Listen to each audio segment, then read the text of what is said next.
नमस्कार दोस्तों, आपके अपने YouTube channel Pradeep job education में एक बार फिर स्वागत है। आज हम आपके लिए शिक्षा मनोविज्ञान का एक महत्वपूर्ण टॉपिक लेकर के प्रस्तुत हुए हैं। आज का हमारा ये वीडियो उन बच्चों के लिए बहुत ही महत्वपूर्ण है जो UPT, सुपर टेट और सीटेट की तैयारी कर रहे हैं। उनके लिए यह टॉपिक बहुत ही खास है। चलिए वीडियो स्टार्ट करते हैं।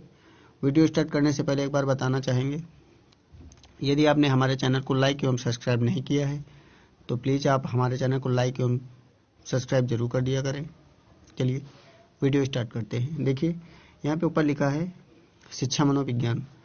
शिक्षा मनोविज्ञान के महत्वपूर्ण सिद्धांत आप लिख करके लिखा है विधियाँ। तो आज हम शिक्षा मनोविज्ञान के महत्वपूर्ण सिद्धांतों के बारे में यहाँ पे चर्चा करेंगे। तो चलिए देखिए यहाँ पे लिखा है शिक्षा मनोविज्ञान के जनक, या ऐसे भी क्वेश्चन पूछा जा सकता है कि शिक्षा मनोविज्ञान के प्रतिपादक कौन थे। तो कौन थे? थॉर्नडाइक थे। उसके बाद प्रयास एवं त्रुटि के सिद्धांत के प्रतिपादक कौन है? तो प्रयास एवं त्रुटि के सिद्धांत के प्रतिपादक थॉर्नडाइक है।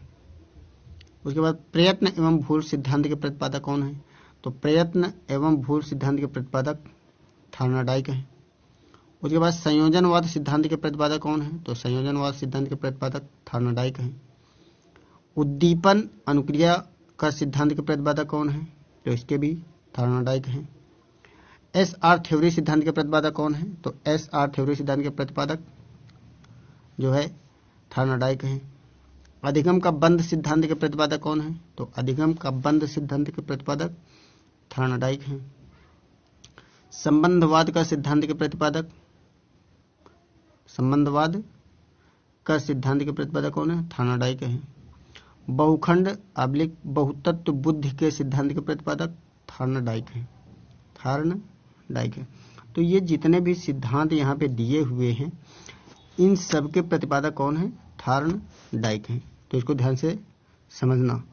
उसके बाद यहाँ पे देखिए लिखा है थॉर्नडाइक के नियम। तो थॉर्नडाइक के कितने नियम है? 2 नियम है। कौन कौन से हैं? एक मुख्य नियम है, एक गौण नियम है। मुख्य नियम अर्थात थॉर्नडाइक के मुख्य नियम कितने हैं? उन्होंने 3 नियम बताए हैं। मुख्य कितने नियम है? 3 नियम। कौन कौन से हैं?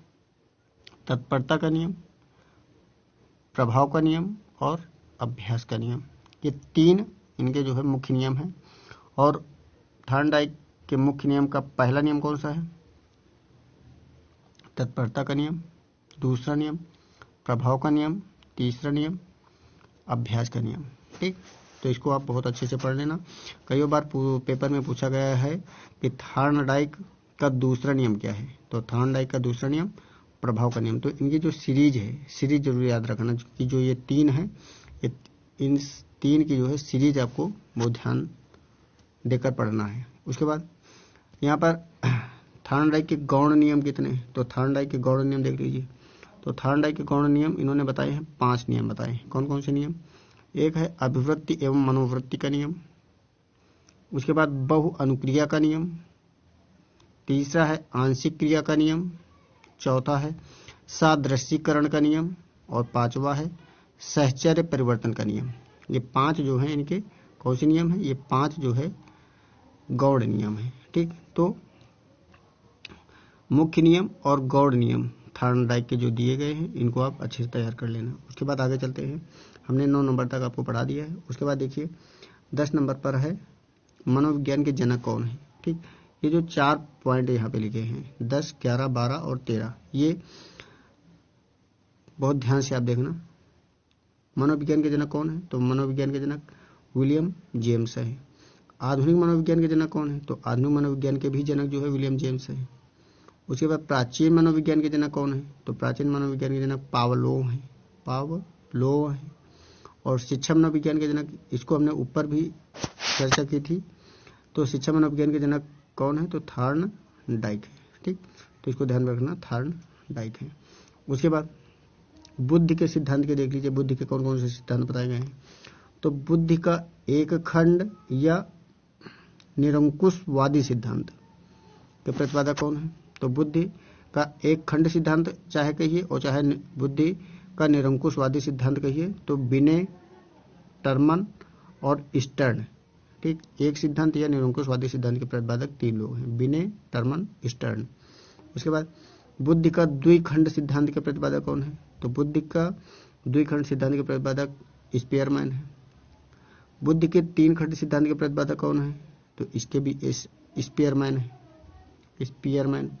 उसके बाद बुद्धि का बहुखंड सिद्धांत के प्रतिपादक कौन है? तो थॉर्नडाइक है। उसके बाद बुद्धि का समूह कारक सिद्धांत या बुद्धि का 7 कारक सिद्धांत के प्रतिपादक कौन है? थर्स्टन एवं कैली है। उसके बाद आगे चलिए, आगे देखिए लिखा है बुद्धि लब्धि शब्द का सर्वप्रथम प्रयोग किसने किया है? तो इसको ध्यान में रखना, टर्मन ने किया है। उसके बाद मानसिक आयुष शब्द का सर्वप्रथम प्रयोग किसने किया है? तो इसको बिने ने किया है। कब किया? 1908 ईस्वी में किया है। उसके बाद बुद्धि लब्धि ज्ञात करने के सूत्र के प्रतिपादक कौन है? तो बुद्धि लब्धि ज्ञात करने के सूत्र के प्रतिपादक जो है विलियम स्टर्न है, और इसका जो है इस सूत्र का प्रतिपादन कब किया इन्होंने? 1912 ईस्वी में किया है। उसके बाद यहाँ तो बात हो गई स्टर्न की। अब यहाँ पे टर्मन ने बुद्धि लब्धि ज्ञात करने का सूत्र बताया है। कब बताया इन्होंने? तो इन्होंने 1916 ईस्वी में बताया है, और इन्होंने बताया बुद्धि लब्धि बराबर क्या होता है?